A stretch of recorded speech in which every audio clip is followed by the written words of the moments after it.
Nous sommes à la fin de l'année. On est le 22 décembre et il ne reste que 9 jours avant le début d'une nouvelle page. Et c'est une période de l'année qui peut être difficile parce que c'est le moment où on se demande si on a tenu nos résolutions de l'année dernière et si on a atteint nos objectifs. C'est le moment où on commence à comparer là où on voulait être et là où on se trouve finalement.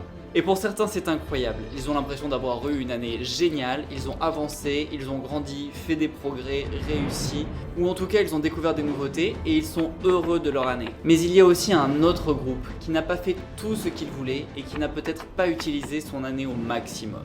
Et pour ce second groupe, qui est généralement le plus important en plus, ça peut être une période effrayante, puisque c'est le moment où vous réalisez que vous avez perdu une partie de votre vie en ne faisant pas ce que vous vous étiez engagé à réussir. Donc tout à coup, vous risquez de vous retrouver devant une pile de bonnes résolutions abandonnées. Et en plus, vous pouvez imaginer à quoi vous ressembleriez et à quoi ressemblerait votre vie si au début de l'année dernière, vous aviez vraiment agi dès le premier jour plutôt que de remettre à plus tard. Et ne vous inquiétez pas, peu importe de quel côté vous vous trouvez, que vous soyez heureux de la position dans laquelle vous vous trouvez ou que vous vous sentiez un peu mal d'avoir encore perdu une année de votre vie, maintenant, c'est le meilleur moment pour redémarrer si vous n'avez pas tenu vos engagements, pour planifier et organiser la prochaine année. Parce que plutôt que de voir ça comme une idée abstraite, demandez-vous plutôt comment vous vous sentez ce 22 décembre et comment vous voulez vous sentir le 22 décembre prochain. Parce que ces 12 mois vont encore passer très très vite. Et soit vous aurez progressé et appliqué les actions que vous décidez aujourd'hui, soit vous ne l'aurez pas fait. Et le choix est aussi simple que ça. Soit vous vous sentirez mal, peut-être comme vous vous sentez aujourd'hui si vous n'avez pas tenu vos bonnes résolutions. Mais bon, peu importe, vous n'avez pas perdu ces 10 kilos, vous n'avez toujours pas lancé de source de revenus en ligne, vous êtes toujours accro à la cigarette. Et l'année prochaine, vous vous sentirez pareil, mais en un peu plus vieux. Soit c'est ce qui vous attend, soit vous vous sentirez heureux et fier de vous pour ce que vous aurez accompli pendant ces 12 mois. Et mon objectif, c'est toujours d'assurer votre réussite en créant des systèmes et des méthodes si simples que vous ne pouvez pas échouer. Donc dans la vidéo d'aujourd'hui, je vais vous donner les 4 actions que vous pouvez mettre en place dès aujourd'hui pour que vous passiez la meilleure année de votre vie et que ce soit une année charnière. Mais juste avant de commencer, je voudrais me présenter rapidement en vous expliquant l'année qui a été charnière pour moi. C'est en 2018. À la fin de mes études, j'ai passé des entretiens pour un job dans un cabinet de conseil. Et là, je me suis retrouvé face à des personnes qui avaient des cernes, qui sentaient un mélange de cigarettes, métro et parfums Adidas. Ils portaient des vilains costumes Célio en polyester. Et j'étais en train de passer un entretien d'embauche pour devenir comme eux. Ce qui m'attirait vraiment pas. Donc ce jour-là, j'ai décidé que chacune de mes années serait incroyable pour ne surtout pas finir comme eux, à travailler 45 heures par semaine, épuisé, avec un salaire qui part immédiatement dans le loyer de leurs 25 mètres carrés, que j'allais en plus ne jamais avoir les moyens de m'acheter à cause de mes charges d'électricité, de chauffage, mes impôts, et tout ça pour ne même pas avoir de quoi partir en vacances ou acheter ce que je veux sans vraiment regarder les étiquettes. Donc chaque année, depuis 2018, je suis passé à l'action et j'ai toujours fait tout ce que je voulais. Alors des fois ça a pas marché, des fois ça a un peu marché et globalement ça a toujours un peu marché. Par exemple, j'ai commencé avec une marque de bracelets et bon, j'ai pas gagné beaucoup d'argent, mais j'étais vendu aux Galeries Lafayette et j'ai beaucoup appris. Et puis ça m'a amené à mon business suivant, qui m'a ensuite amené à mon business suivant, jusqu'à aujourd'hui la vente de produits digitaux, que ce soit des PDF, des formations, des e-books ou des modèles de sites. Et ça c'est le meilleur business que j'ai trouvé parce qu'à force de regarder les entrepreneurs en ligne, j'ai réalisé que pendant qu'ils nous encouragent dans un business, eux en réalité ils nous vendent tous des produits digitaux. Et c'est ça qui les rend vraiment libres. Donc j'ai décidé de lancer mes produits digitaux et depuis quelques années, ça m'offre une liberté totale. Si ça t'intéresse, j'ai fait une vidéo sur ma chaîne dans laquelle je t'explique comment créer ton produit. Aujourd'hui en plus avec l'IA c'est incroyablement rapide. Et ensuite je te montre aussi comment le promouvoir et le vendre sans avoir à dépenser un seul euro, sans faire d'appel de vente, sans montrer ton visage. Bref, tout est expliqué dans la vidéo, elle est sur YouTube. T'as pas besoin de mettre ton email ni rien, je te mettrai le lien après cette vidéo. Mais du coup depuis 2018, je ne regrette aucune de mes années. Et ça, c'est grâce à ce que je vais te partager aujourd'hui. Et je te conseille vraiment de mettre en place ces 4 actions parce que pour moi, perdre mon temps et gâcher une année de plus, je trouve que c'est la pire sensation qu'on puisse avoir. Parce que ça va te sembler évident, mais tu as une seule vie. Et être jeune et en bonne santé, ça ne dure pas. Et en plus, franchement, on se raconte ce qu'on veut. Mais par exemple, les escaliers qu'il y a pour aller surfer au bout de ma rue, à 60 ans ou à l'âge de la retraite, franchement j'aurais la flemme. Mais j'aurais aussi la flemme de prendre le bateau pour aller sur des îles désertes, j'aurais la flemme d'enchaîner les vols pour aller juste passer une soirée à Ibiza, ou même d'aller crever en 4x4 en Namibie. Mais je trouve qu'il faut quand même avoir une bonne vie remplie d'expériences. Et pour y parvenir, je n'ai pas le temps de passer 2 heures par jour dans les transports en commun à jouer à Candy Crush. Je peux pas perdre mes journées non plus avec un emploi que je n'aime pas, juste parce que j'en ai besoin pour bouffer. Mais si tu es dans cette situation, ne t'inquiète pas. Je pense que la première chose que tu dois faire, et c'est évident, c'est garder ce job en te lançant à côté. Et il n'y a pas les je suis fatigué, j'ai mal à la tête, je le ferai demain.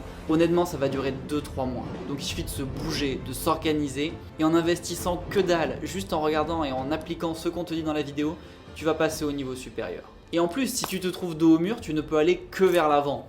Donc c'est le moment où tu dois réaliser que soit tu ne prends pas ta vie en main, tu décides que ce n'est pas ta responsabilité, et honnêtement, je sais pas trop à qui tu donnes ta responsabilité parce que personne n'est là pour t'aider. Ton boss, il veut juste te prendre ta vie pendant que lui, il profite de la sienne. Ton banquier, il veut juste te vendre un crédit. Et l'État, son seul objectif, c'est de te prendre un max d'impôts et que tu meurs avant qu'il ait pu te rendre une partie de l'argent. Et malheureusement, tu peux manifester, faire un caprice, crier et trouver ça injuste. C'est le monde dans lequel on vit. Ceux qui ne prennent pas leurs responsabilités, qui décident de se laisser porter comme des enfants, malheureusement, ils paient le prix fort. Donc plutôt que de finir comme ça, en 2018, c'est l'année où j'ai décidé que j'allais me bouger pour prendre ma vie en main. Et si tu veux que cette année soit ton année, on va découvrir les 4 piliers pour faire de ces 12 prochains mois la meilleure année de ta vie, celle dont tu te souviendras et celle au cours de laquelle tu seras content d'avoir agi. Et on commence immédiatement par le premier, qui est de viser grand. Je voudrais que tu prennes un papier et un crayon ou juste ton appli de notes et que tu écrives un objectif complètement déraisonnable. Quelque chose de si important que ça te semble presque impossible à réaliser. Par exemple, j'ai l'une des élèves du programme qui était freelance et elle gagnait assez bien sa vie, genre 5 000 par mois de profit dans sa poche, donc c'est bien. Mais elle bossait du soir au matin, elle était épuisée et l'objectif qu'elle s'est fixé, c'était de gagner 50 000 euros par mois. Et elle savait qu'elle ne pouvait pas atteindre ce chiffre en tant que freelance. Si elle restait sur ce job, elle allait peut-être pouvoir doubler ses prix en vendant des applis plus chères. Après, elle aurait peut-être aussi pu essayer d'avoir 2 fois plus de clients. Mais elle n'allait pas arriver à faire x10 sur ses profits en gardant son activité de freelance. Donc elle a été obligée de s'ouvrir l'esprit et de regarder les autres options. Elle a dû chercher de nouvelles solutions et d'autres moyens d'atteindre son but. Et en ayant un objectif aussi important, ça l'a forcée à se demander comment elle allait faire pour l'atteindre. Quel était le plan à mettre en place? Et elle a réalisé que tous les entrepreneurs à succès qui ont réussi vite ces dernières années vendent en réalité des produits digitaux et elle a fini par tomber sur nous. C'est d'ailleurs une des premières élèves du programme. Mais elle a suivi nos vidéos et comme elle est codeuse et qu'elle fait des applis mobiles, elle a choisi de créer une formation pour apprendre aux autres à faire ça. Ensuite, elle a organisé son système de vente, elle a suivi l'une de nos méthodes pour faire des ventes sans dépenser, c'est une de celles d'ailleurs que je te le mets dans la vidéo à la fin. Et aujourd'hui, au mois de décembre, et ça fait 8 mois qu'elle nous a rejoints, malheureusement, elle n'a pas atteint son objectif. Mais cependant, elle a atteint son premier mois à 30 000 euros de profit en novembre. Et ça, seulement avec les produits digitaux. Ce qui est quand même déjà extrêmement important. Je ne sais pas si vous imaginez tout ce qu'on peut faire quand on commence à gagner ce genre de somme, mais surtout elle va atteindre son objectif dans quelques mois parce que là, elle n'a pas encore lancé les publicités, elle n'a pas encore tout optimisé. La personne de mon équipe qui la suit lui a donné une liste de trucs à améliorer et ça va le faire dans les prochains mois. Mais elle a quand même largement atteint son premier objectif qui était de moins bosser. C'était ça la vraie raison pour laquelle elle avait commencé. Elle ne voulait plus avoir à travailler en tant que freelance du soir au matin. Et aujourd'hui, elle bosse beaucoup moins pour gagner 6 fois plus qu'avant. Et je pense qu'elle est très contente d'être passée aujourd'hui par un moment qui a été très inconfortable parce que pendant 2 mois, elle était freelance et elle faisait sa formation. Mais elle a sacrifié 2 mois et assez peu investi dans la méthode pour apprendre à créer et vendre ses produits digitaux rapidement. Mais maintenant qu'elle a fait ce sacrifice, elle est bien plus libre pour toute sa vie. Mais si elle ne s'était pas fixé cet objectif déraisonnable des 50 000 euros, et qu'elle s'était juste fixé 10 000 par exemple, elle aurait pu avoir envie d'essayer de gagner plus en tant que freelance. Mais avec cet objectif massif, il lui a fallu quelque chose de différent. Et même si au départ, elle n'y croyait pas elle-même, et peut-être qu'elle ne s'en pensait pas capable, en se concentrant sur son objectif et en se demandant comment elle allait faire, petit à petit, elle a découvert qu'il existait des solutions et ça lui a permis de le rendre réalisable. Parce que les actions à mettre en place et ce qu'elle a dû faire pour gagner 50 000 par mois, c'est complètement différent de ce qu'il faut faire pour gagner 5 000 ou même 10 000. Ça demande de passer à un stade où on ne peut plus échanger son temps contre de l'argent. Et ensuite, pour gagner 100 000, il faut encore des compétences supplémentaires et 1 million encore d'autres. Les actions à mettre en place seront encore totalement différentes. Elle va avoir besoin de commencer à poster du contenu sur les réseaux, il va falloir qu'elle mette en place des publicités, qu'elle optimise 2-3 trucs sur son site et on verra comment on peut l'aider par rapport à son objectif qui sera sûrement encore beaucoup plus important. Parce que si on se fixe des objectifs trop bas, si on veut juste un peu améliorer notre vie, on réfléchit et on met en place des actions pour avoir une vie un peu meilleure. Tandis que si on vise grand, on met en place le système pour atteindre son grand objectif. Il faut penser à voir grand pour que notre cerveau commence à réfléchir aux méthodes pour atteindre ce type d'objectif. Et ensuite, une fois que vous avez écrit cet objectif et que vous avez commencé à réfléchir au plan qui vous permettra de l'atteindre, demandez-vous comment vous vous sentirez quand vous l'aurez atteint. Par exemple, si vous avez toujours gagné 1800 € par mois, imaginez-vous ce que ça vous fera d'en gagner 10 000. Juste 10. Imaginez ce que ça changerait à votre quotidien. Pensez à ce que vous pourriez faire si vous atteignez cet objectif. Et ça va vous motiver. Parce que je vous dis, avant que ça s'améliore, il va y avoir un moment où ça va être sûrement plus difficile. Déjà, vous allez devoir vous mettre en mouvement et vous lancer. Mais ensuite, imaginez la sensation à l'arrivée. Ça va vous permettre de passer ce moment difficile et d'atteindre là où vous voulez aller. Là où vous pourrez être fier de vous. Et là où vous pourriez être ce même 22 décembre l'année prochaine si vous tenez votre engagement. Mais pour être encore plus certain que vous allez réussir à tenir cet engagement, il faut rester motivé. Et pour ça, on va utiliser le point numéro 2 qui consiste à créer un système de récompense basé sur vos actions. La seule chose qui sépare vous de votre objectif, c'est quelques étapes à traverser. Alors c'est peut-être prendre un risque financier en s'inscrivant dans une salle de sport, résister à la tentation de fumer quand vous sortez, ou travailler quelques heures le soir. Et on est d'accord, à court terme, c'est pas fun. Et même si, ok, aujourd'hui vous avez vu une vidéo, vous êtes motivé. Mais la semaine prochaine ou dans quelques mois, vous allez être tenté de repousser ou de briser vos promesses. Surtout qu'on va pas se mentir, pendant les premières étapes, il ne se passe rien. Vous n'allez peut-être pas générer votre première vente le premier jour. Vous n'allez probablement pas avoir des abdos la première semaine. Donc il va falloir que vous traversiez une période au cours de laquelle vous travaillez, vous consacrez du temps et vous avancez dans la bonne direction. Mais malheureusement, vous n'obtenez aucun avantage en retour pour l'instant. Et par exemple, dans un jeu vidéo, on est en permanence récompensé. On passe au niveau suivant, il y a un truc qui clignote, un bonus, on nous félicite tout le temps pour qu'on devienne accro et qu'on continue. Mais dans la vraie vie, ces phases sont beaucoup plus longues et les premières sont les plus difficiles. Parce qu'au début, on se forme, on apprend. Et il faut que cette phase soit courte. Parce qu'en réalité, cette phase, où soi-disant on se forme, ça peut être encore juste une façon de remettre à plus tard.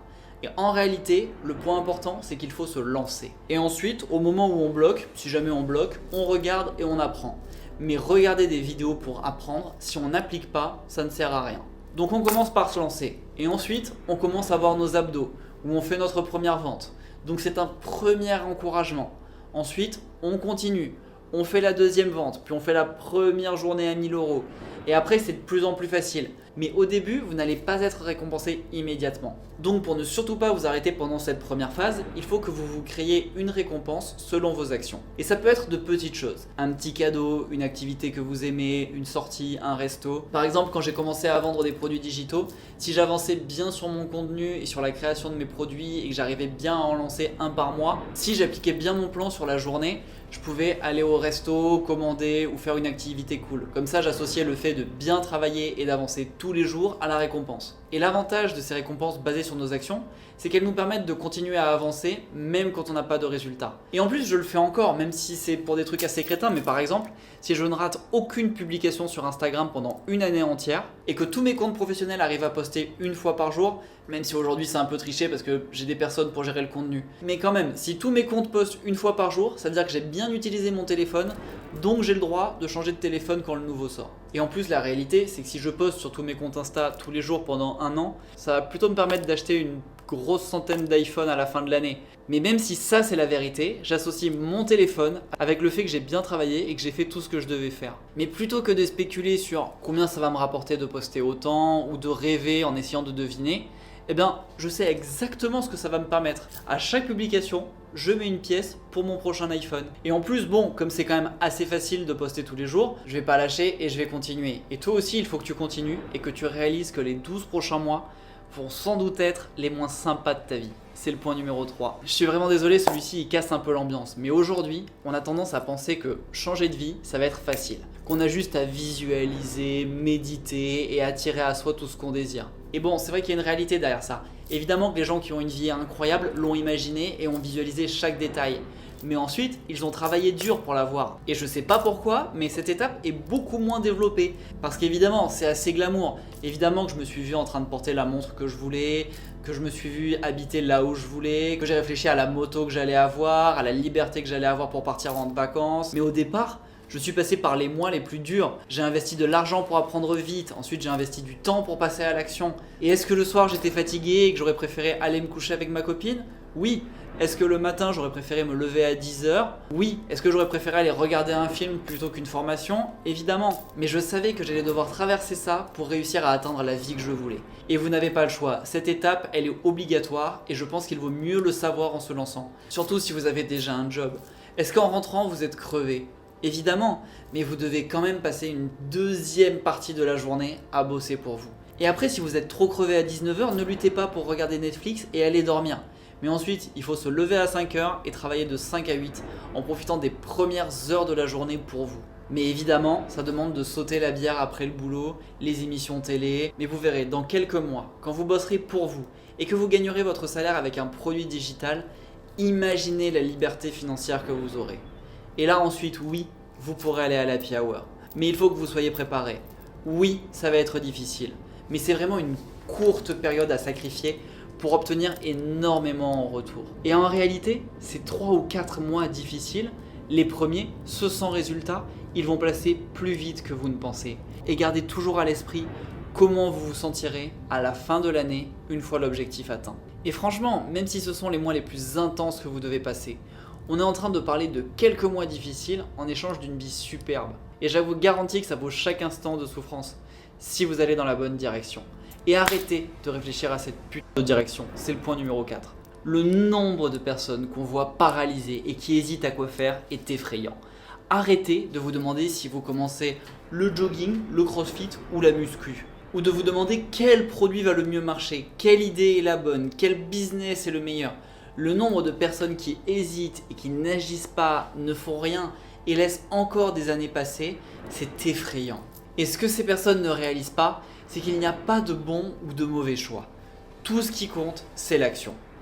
Tu compares, tu regardes ce que font les autres, et évidemment l'idéal c'est de choisir un business qui a un impact, que tu peux lier à ta passion et que tu peux démarrer sans investissement. Mais ensuite, go!